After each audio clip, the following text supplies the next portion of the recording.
Hello. In this problem, we are given that tangent of theta is equal to negative 2 out of 3 and cosine of theta is greater than 0, and we have to find sine of theta. What we know is that tangent of theta is equal to y divided by x.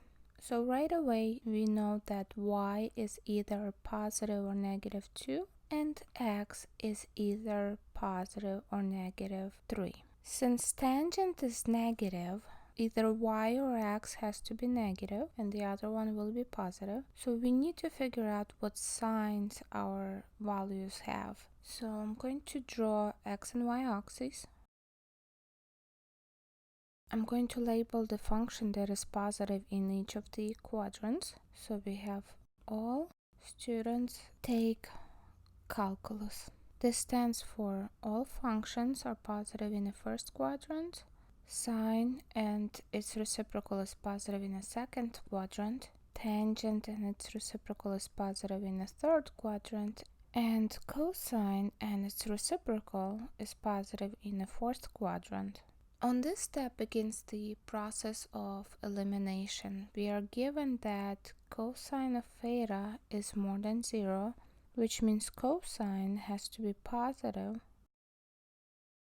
This means the reference angle cannot be in the second quadrant because only sine and its reciprocal is positive there. The angle cannot be in the third quadrant either because only tangent and cotangent is positive there. So now we are left with two quadrants to choose from. Well, we are given another piece of information. Tangent of theta is negative 2 out of 3. So we know that tangent is negative, which means the angle cannot be in the first quadrant because all of the functions are positive in the first quadrant. When you're given this type of problem, it's always about eliminating 3 out of 4 quadrants. So the reference angle will be around here. In this quadrant, x values are positive and y values are negative. So the point has to be positive 3 and negative 2. You can always do this problem by creating a reference triangle. The theta is always with the x-axis, and use the fact that tangent of theta is equal to opposite over adjacent. So the opposite side from theta would be positive or negative 2 and adjacent would be positive or negative 3. And from there, notice that x values are positive here.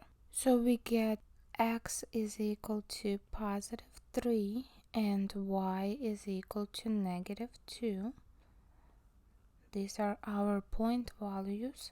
To finally answer this problem and find sine of theta, we need to calculate r because sine of theta is equal to y divided by r, or opposite side divided by hypotenuse. So let's use the formula r squared equals to x squared plus y squared, which is similar to c squared equals to a squared plus b squared. Let's substitute and solve for r.